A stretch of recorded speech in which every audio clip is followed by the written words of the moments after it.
Hola, muy buenos días. Este es un espacio de Cristo con amor para el mundo, de Cristo con amor para usted en esta mañana ya de viernes, ya iniciando el fin de semana y pues ya terminando casi el mes. Ya estamos en 27 de septiembre. Mañana es el cumpleaños de mi madre, a quien estaré enviando un mensaje por Facebook el día de mañana en vivo para que pueda después escucharlo y pueda tener un mensaje de bendición.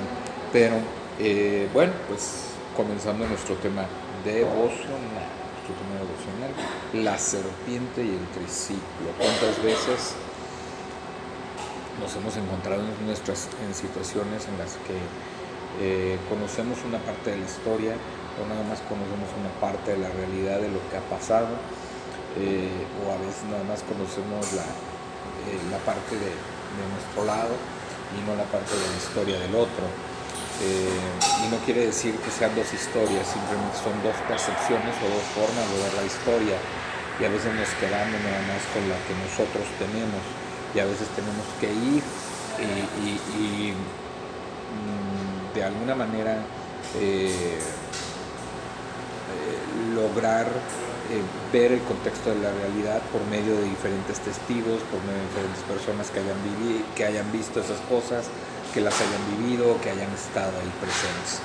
Y a veces así es como llegamos a la verdad de las cosas. Cuando vamos por medio de los testigos, vamos reuniendo, coinciden las historias con la que con alguna parte de la concepción de lo que nosotros teníamos.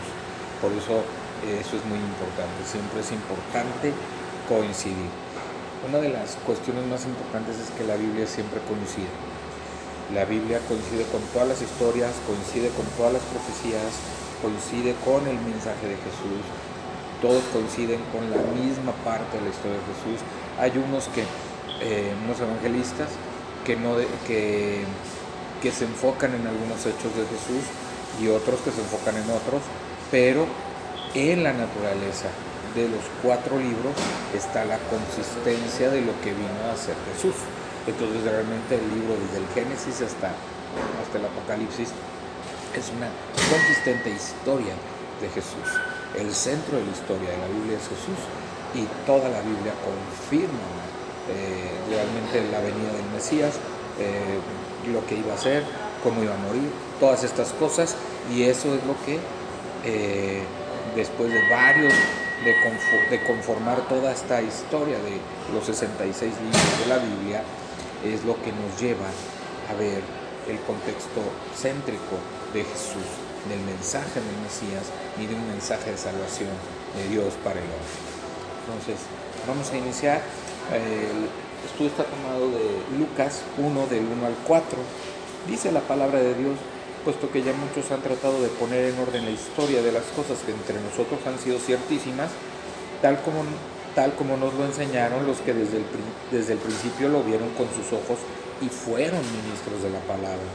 Me ha parecido a mí también, después de haber investigado con diligencia todas las cosas desde su origen, escribírtelas por orden, oh excelentísimo Teófilo, para que conozcas bien la verdad de las cosas en las cuales has sido instruido. O sea, Teófilo en el griego quiere decir hijo de Dios.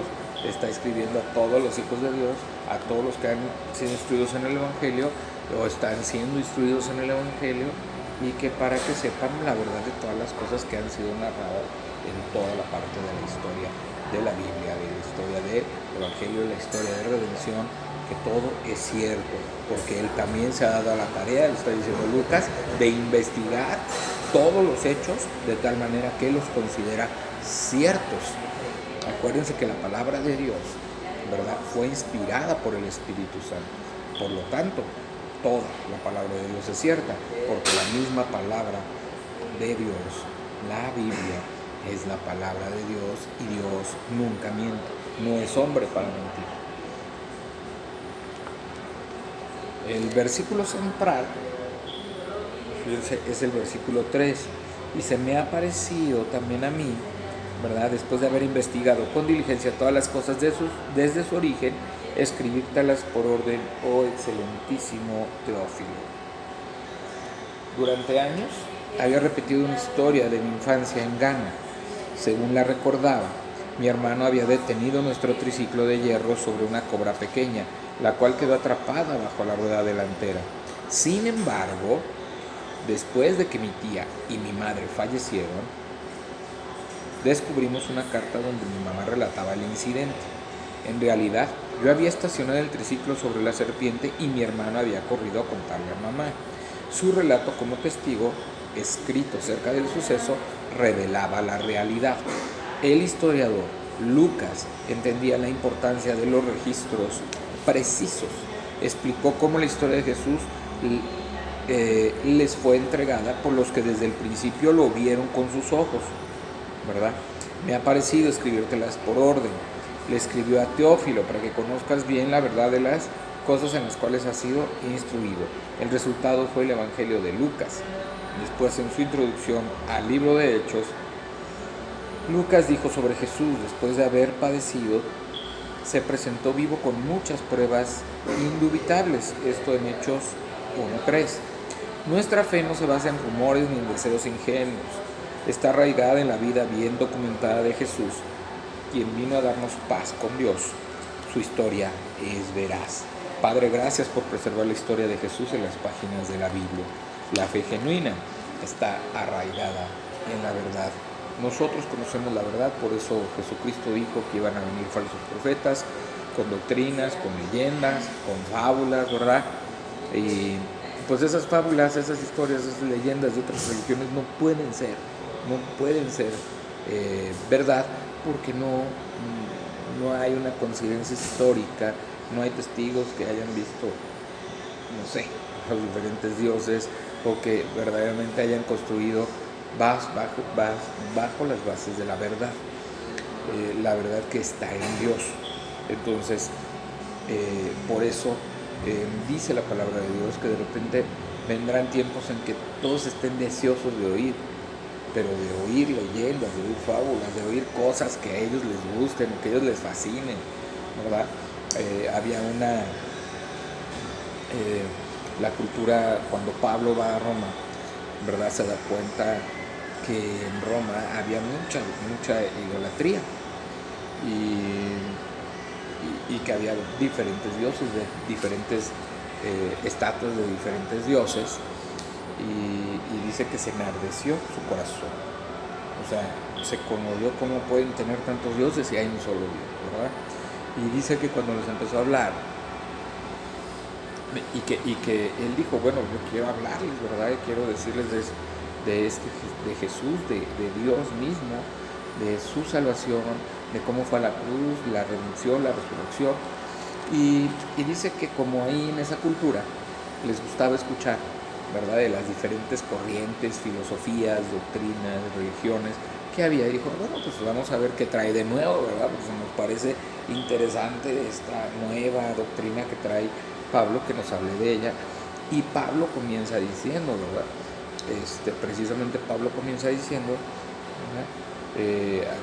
Veo que son muy religiosos, ¿verdad? Veo que a ustedes les gusta pues aprender, que les gusta tener las varias doctrinas, y como veo que son bastante religiosos, pues vengo a hablarles del Dios, de ese que ustedes llaman el Dios desconocido, ese Dios que ustedes no conocen, de ese yo vengo a hablarles. Y ahí empezó su discurso sobre una predicación tremenda, muy fuerte, sobre la salvación, sobre quién era Jesús, sobre cómo había venido, cuál era el mensaje, lo que había hecho, cómo había muerto, que había resucitado, y de alguna manera, ¿verdad? Y ahí uno de los gobernadores le dice, ¿sabes qué? Estuviste así de convertirme en cristiano, ¿verdad? Entonces, pues verdaderamente cuando se comparte la fe, cuando se comparte la verdad, pues tú puedes ver cómo la gente puede creerte por los hechos narrados y por lo que hizo Cristo y por lo que constituye la historia. Recordemos que el pueblo judío es el reloj de la historia, por lo tanto la historia se marca a partir de antes de Cristo y después de Cristo. Entonces ahí podemos ver cómo aún, ¿verdad?, que unos no creen en Jesús, que otros sí creen, pero Jesús existió, y marcó la pauta de un tiempo antes de él y después de él. Gracias a eso podemos, ¿verdad?, tener la seguridad de que Jesús existió, de que hay hechos narrados, de que los judíos creen que existió Jesús, no lo creen como el Hijo de Dios o como el Salvador. Ellos siguen esperando el Mesías, pero si llegaran a conocer el Evangelio tal cual, si llegaran a ver cómo el Evangelio coincide con Isaías y con las profecías dadas al pueblo de Dios, ellos entregarían su vida a Cristo. Cada vez más se están acercando estos tiempos de creer en la verdad, de creer en Cristo, y cada vez más tenemos que estar hablando de esa verdad para que cada persona pueda hacer esta verdad suya. ¿Cómo saber qué es la verdad absoluta? Porque la verdad la tiene Dios. Solo Dios tiene la verdad absoluta, y la palabra de Dios fue inspirada por Él, por el Espíritu Santo. Por lo tanto, es la verdad, ¿verdad? Esa es la naturaleza. Aquí la naturaleza de Dios se manifiesta en la palabra de Dios, en la Biblia, y se manifiesta de una manera totalmente dada por Él. Y todos los acontecimientos que narra la Biblia, todos son verdad, y también coinciden con la historia universal y con la historia antropológica del mundo. Por lo tanto, pues sigamos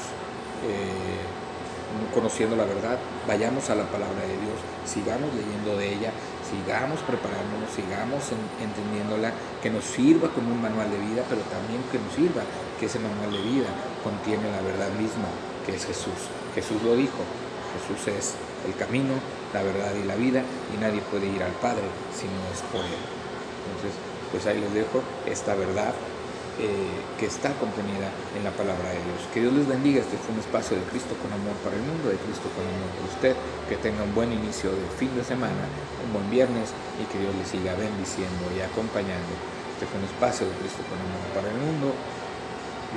Se despide de ustedes su amigo y hermano Juan Felipe Ortiz.